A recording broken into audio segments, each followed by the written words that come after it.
अस्सलाम वालेकुम स्टूडेंट्स, कैसे हैं आप सब। हाँ जी स्टूडेंट्स, आज हमने रिव्यू एक्सरसाइज नंबर 2 के एमसीक्यू सॉल्व करने हैं। फर्स्ट हमारे पास क्या था, स्टैंडर्ड फॉर्म ऑफ 5.2 मल्टीप्लाई 10 की पावर 6। हमने इसकी स्टैंडर्ड फॉर्म लिखनी है। ये हमारे पास क्या कौन सी फॉर्म है, साइंटिफिक नोटेशन है। मैंने आपको बहुत डिटेल से समझाया है, ठीक है, एक्सरसाइज को स्टार्ट करने से पहले। तो स्टूडेंट्स हमने कैसे सॉल्व करना है, देखिए इसके ऊपर पावर क्या है 6 है। मैंने आपको क्या बताया था, जब साइंटिफिक नोटेशन हो उसको स्टैंडर्ड फॉर्म में कैसे कन्वर्ट करना है आपने यहाँ पे देखना है पावर क्या पॉजिटिव और 6 है।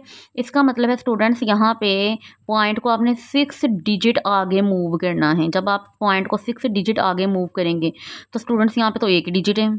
अब वो 6 डिजिट कैसे पूरे करें, 1 तो है, कितने और चाहिए, 5 चाहिए। तो स्टूडेंट्स आपने क्या कर देना, 5 जीरो को अप्लाई कर देना, 5 जीरो लगा देने। देखिए यहाँ पे 5 जीरो और ये पॉइंट चला गया फिर एंड पे 6 डिजिट्स के बाद, तो एंड पे तो पॉइंट लिखते ही नहीं है। तो स्टूडेंट्स इसका आंसर हमारे पास क्या आ गया, ये सी, ठीक है।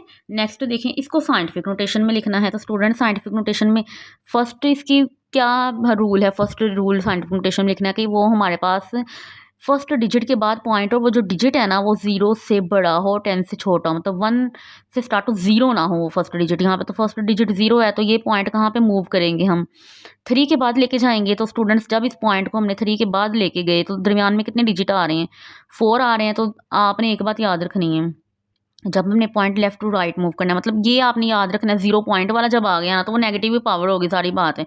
ये हमने पहले पढ़ा भी है, ठीक है। एक नोट में भी लिखा हुआ था कि अगर हमारे पास ये जो फर्स्ट डिजिट है वो 1 से छोटा हो तो वो हमारे पास पावर नेगेटिव होती है। 0 है ना, तो इसका मतलब पावर तो नेगेटिव ही होनी है। तो पॉइंट ने जब 3 के बाद जाना है तो दरमियान में कितने डिजिट आ रहे हैं, 4 डिजिट आ रहे हैं। इसका मतलब -4 इसकी पावर होगी, 3.4 मल्टीप्लाई 10 की पावर -4, ठीक है। द बेस ऑफ, मैंने आपको बहुत डिटेल से समझाया है, कॉमन लोगरिथम की बेस क्या होती है, 10 होती है, और नेचुरल लॉ की बेस क्या होती है, हमारे पास ई होती है, ठीक है।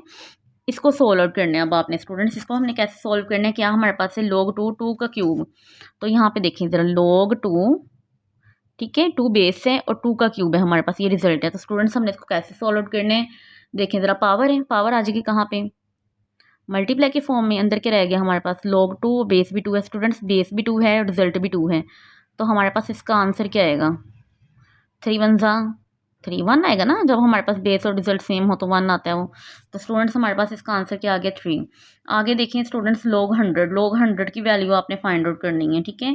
तो ये भी आपने कैलकुलेटर से डायरेक्ट, सारी बातें एमसीक्यूज है, log 100 की वैल्यू निकालें तो 2 आएगा।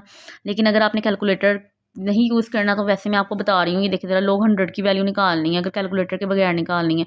इसकी बेस क्या, जिसकी बेस नहीं होती इसकी बेस क्या होती है, 10 होती है।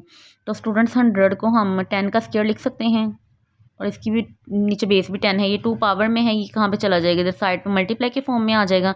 तो इधर हमारे पास क्या रह गया, log 10 और 10, और ये देखें बेस और रिजल्ट सेम है, ये हमारे पास किसके इक्वल है, 1 के, और ये हमारे पास इसका आंसर आ गया 2, ठीक है। आगे देखें स्टूडेंट्स, log 2 की वैल्यू दी हुई है, log 200 की वैल्यू निकालनी है आपने, ठीक है। तो स्टूडेंट्स यहाँ पे देखें ज़रा, ये भी log 2 है, और यहाँ पे अगर हम टेबल में देखेंगे, ठीक है, लोगरिथम के टेबल में देखेंगे तो 2 को 0 में देखेंगे, जारी बात है, मीन डिफरेंस का कॉलम तो 0 वाला नहीं होता। तो 2 को 0 में देखो, और यहाँ पे भी जो उन्होंने वैल्यू फाइंड किया वो भी तो 2 को 0 में देखा है ना। इसका मतलब दोनों का मेंटीसा सेम होगा, मतलब 0.3010, इसका मेंटीसा तो इसका भी मेंटीसा यही होगा, ठीक है, 0.3010। ये 2 ऑप्शन है 0.3010 वाले। अब करेक्टरिस्टिक इसका मतलब चेंज है, इसका देखें करेक्टरिस्टिक क्या है स्टूडेंट्स, फर्स्ट डिजिट के बाद ही पॉइंट है, ठीक है, यहाँ पे पॉइंट नहीं है, इसका मतलब 2 के बाद पॉइंट है, फर्स्ट डिजिट के बाद ही पॉइंट है, इसका करेक्टरिस्टिक 0 है। और यहाँ पे देखें, यहाँ पे पॉइंट कहीं पे भी नहीं, इसका मतलब एंड पे पॉइंट है, इसका मतलब ये कितने डिजिट के बाद, इस पॉइंट ने फर्स्ट डिजिट के बाद आना है, तो ये पॉइंट कहाँ पे मूव होगा, 2 के बाद मूव होगा। दरमियान में कितने डिजिट आ रहे हैं, 2 डिजिट आ रहे हैं, इसका मतलब इसका करेक्टरिस्टिक हमारे पास क्या होगा, 2। समझ आइए, यहाँ पे स्टूडेंट्स हमारे पास हमने पॉइंट को मूव नहीं किया, करेक्टरिस्टिक 0 है, लेकिन यहाँ पे पॉइंट एंड पे था, उसको हमने फर्स्ट डिजिट के बाद मूव किया 2 के बाद, तो दरमियान में कितने डिजिट आ रहे हैं, 2 2 इसका करेक्टरिस्टिक है, ठीक है। चलिए आप देखें इसका 7th है एमसीक्यूज। स्टूडेंट 7th एमसीक्यूज देखें, log 0 क्या होता है, हमारे पास अनडिफाइंड होता है, इन्फिनिटी होते हैं, ठीक है। मैंने आपको समझाया था जब हमने एक्सरसाइज में भी, मैंने आपको एक समझाया था नोट के, हमारे पास log 0 किसके इक्वल है, अनडिफाइंड के इक्वल है, इन्फिनिटी के इक्वल है, ठीक है। तो स्टूडेंट्स अगर आपने कैलकुलेटर पे लिखना है तो आई मैथ एरर आएगा, इसका मतलब यही हम इसको डिफाइन नहीं कर सकते। आगे log 10,000 है, तो स्टूडेंट्स इसको भी आपने वैसे सॉल्व करना है जैसे हमने वैसे तो कैलकुलेटर पे निकालेंगे वैल्यू तो क्या आएगी इसकी, 4 आएगी। लेकिन स्टूडेंट्स अगर आपने सॉल्व आउट करना है, अगर क्वेश्चन क्वेश्चन, फॉर एग्जांपल अगर आपको शॉर्ट क्वेश्चन आ जाए तो फिर आप क्या करेंगे, तो 10,000 है तो उसको मैं 10 की पावर क्या लिखूंगी, 4। ठीक है, 10 की पावर 4 लिखेंगे तो 10,000 आएगा ना। कैलकुलेटर पे देखिए 10 की पावर 4 10,000 होती है, और जिसकी बेस नहीं होती वो 10 होती है। ये 4 आगे इधर साइड पे मल्टीप्लाई के फॉर्म में, जो पावर होती है वो साइड पे मल्टीप्लाई के फॉर्म में आ जाती है। ठीक है, और 10 10 बेस सेम, रिजल्ट सेम, तो हमारे पास क्या आ गया, ये 1, और ये क्या आ गया 4 1 4, तो ये आ गया हमारे पास इसका 4 आंसर। ठीक है, नेक्स्ट देखिए log 5 प्लस log 3 दोनों प्लस हो रही हैं, तो जब हमने इसको सिंगल लॉग में लिखना है तो दोनों क्या होंगे, मल्टीप्लाई होंगे। तो क्या आएगा log 5 मल्टीप्लाई 3, क्या आ गया हमारे पास log 5 मल्टीप्लाई 3 log 15। ठीक है, चलें लास्ट एमसीक्यूज है इसका 10th एमसीक्यूज। ठीक है, 3 की power 4 is equal to 81 in logarithm form, इसको लोगरिथम की फॉर्म में लिखना है हमने।